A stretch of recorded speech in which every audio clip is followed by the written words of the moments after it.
First, you need to define a character group you want to follow. Then you need to define why you want to follow them. Define how this character group will end. All these steps are intended to create an attachment between the public and this character group. These characters will be the retranscription of your core themes. They will define your story's identity. They will allow this difficult exercise to be enjoyable while preserving its challenging nature, as you'll want to deliver the best story possible. On a daily basis, you'll need between 2 and 3 hours, 40 minutes a day to develop your organizations, 20 minutes a day to develop your environments, and about an hour to implement your choices in terms of character and atmosphere development through your chapters by retranscribing your themes. You intend to write a book in a week. If you intend to write about 100 to 150 pages a week, you are in for between 14 and 20 pages a day. The number looks high, but there's a clear progression to reach it. Start by writing for 1 to 2 hours and have a goal of 5 pages. Add another hour to reach 7 pages. Keep your 2 to 3 hours window to write 3 more pages. And then add a final hour to write 14 to 15 pages. Your goal is to reach 14 pages. Once you get this, you will be able to reach 20 or 25 pages in a day in no time. The easiest way to start is with short stories. We already have a guide on the types of short stories and how to implement them. Start with 5 pages and try to add an additional pages every month. Focus on the process. Rely on experimentation and the wish to experience diversity. What do you need to write your story? You'll need a group of characters, a setting, and the themes through which these will be expressed. How many characters do you need? 3 to 6 would be enough. If you're not sure how many exactly, you can average them around 4 characters. 4 roles, 4 functions, and 4 classes eventually. If you're not sure what roles and function are, check out the link in the description for a full article and a full video on the topic. The 4 kinds of role we'll recommend to beginner are rival, enticer, advisor, and protector. These 4 roles will generate the most synergy and most complementarity. The 4 kind of functions you'll want to use are the 4 classical ones: antagonist, protagonist, and 2 support characters to support both sides. When it comes to class, you can imagine them as the transcription, the visual transcription of your themes, which will be transcribed through quirks, accessories, and behavior. You can also make use of species to grant more diversity to your character group. You'll also express your themes through your environments. Same as for the characters, 3 to 6 environments should be enough to begin. There will be 3 main kinds of environments: the confrontation or play or game type, which is most suited to competition and conflicts; the rest and gathering type, which is most suited to pondering and reflection after a crisis; and finally the aftermath and separation type, which is most suited to, scenes of separation, scenes of conclusion, the end of an arc, for example, if you're writing a series.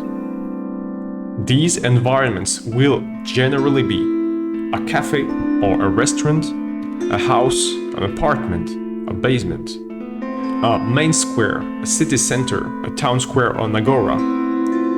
None of these environments correspond directly to one of the aforementioned situations. But for example, you may want to use a city center to display a conflict. That's one of the uses. This space can be used for any of the aforementioned situation. Same for the house. A house can be a space of conflict, it can be a space of rest, it can be a space of celebration. The environment in itself is not affected to a definite function. For the sake of the rhythm in your story, be sure to alternate hostile environments and welcoming environments. If you're still unsure of what an environment is, what's the difference with a setting, for example, be sure to check the link in the description. Writing a book in a week needs not to be difficult. You'll only need to know how to improvise scenes. Now, how can you improvise scenes easily? You want to focus on one thing: escalation. As you'll want to go fast, focus on the issues. What's the problem? What's the problem for the collective? What's the problem in the situation? And what's the problem for each character? What are the stakes, again, for the collective, in the environment, and for each character? Finally, what are the possible outcomes? Think of each character's strengths and weaknesses. Think of their quirks, think of their skills. How can they solve the problem at best, at their level? What's the most efficient solution for each of them? Pick one and write it. If you want to know how to improvise a full scene, we got a full guide on that. Link in the description. When you know how to improvise scenes, you'll want to know how to improvise chapters. Same as for scenes, when you write a chapter, you'll want to focus on problems. You want to focus on issues. This will make your rhythm more consistent. As a starter, create 3 crises. 3 crises will appear in chapter 3, chapter 6, and chapter 9. These are the encore of your story. Establish the initial situation in terms of alignment. Who befriends who's an enemy, who's part of the same clan or same family. Then establish the final state of the situation. And how did the alignment shift? You can really simply start by writing the final line of your chapter and then writing the first line of your chapter. It's the same thing as for the story, really. You know, you write the final chapter first, then you write the first chapter, and then you fill up. Focus on relationships. The public attached herself to the characters, and watching the characters' relationships evolve is the core of your story. If you only have 1 week, you want to focus on that, the effect of the problems, of the issues, of the crisis on the relationships, and how the characters cope. Now, what will your timeline look like?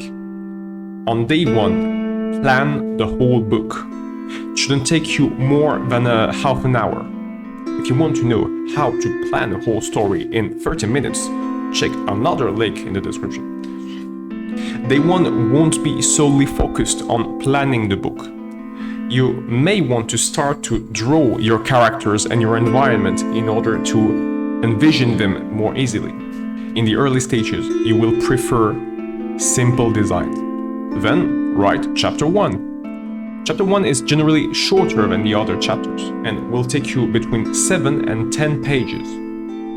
Be sure to establish the atmosphere for the rest of the story. Finally, end day 1 with the plan of the rest of the chapters. Make use of the elements you've established in chapter 1 to create chapter 2 to 10. You can literally take the elements you've put in the first scene of chapter 1 to create chapter 2 to 4, for example. Scene 2, chapter 5 to 6, scene 3, chapter 7 to 8, and so on. If it's your first book or your first couple of books, be clear. And don't be afraid to be less subtle than for your future achievements. On day 2 to 4, you'll want to write chapter 2 to 6. On the second day, write chapter 2 and 3 and draw the cover. Chapter 2 and 3 will be slightly longer than chapter 1. Try to make them 10 pages each. It should be enough to contain 3 to 4 scenes. On day 3, write chapter 4 and 5 and draw a new character. This new character is highly likely to be an antagonist, but you can turn her later into something else. Day 4 is mainly dedicated to chapter 6. Chapter 6 is the first main crisis. It's the central crisis of your book, so you want to spend more time on it. Not necessarily write more pages, but think it through more. On day 4, make also your first consistency check. You want to check the rhythm, the habits of your character, and the relationships. The final part of your timeline will be based around chapter 7 to 10. You also want to do some editing. On day 5, write chapter 7 and 8. Same as for the other intermediate chapters, limit them to 10 pages and draw a final character. This final character may be the true antagonist of your story or a hidden antagonist. It can also be a hidden support. You choose. Day 6 will be dedicated mainly to chapter 9, which is the final crisis. Same as for chapter 6, spend more time on this one. And you also want to coherence check. If you're not sure what's the difference between coherence and consistency, check our video on coherence and consistency. You can also check our article, link in the description. Day 7 will be dedicated to end your book. Also, you want to make a final piece of editing.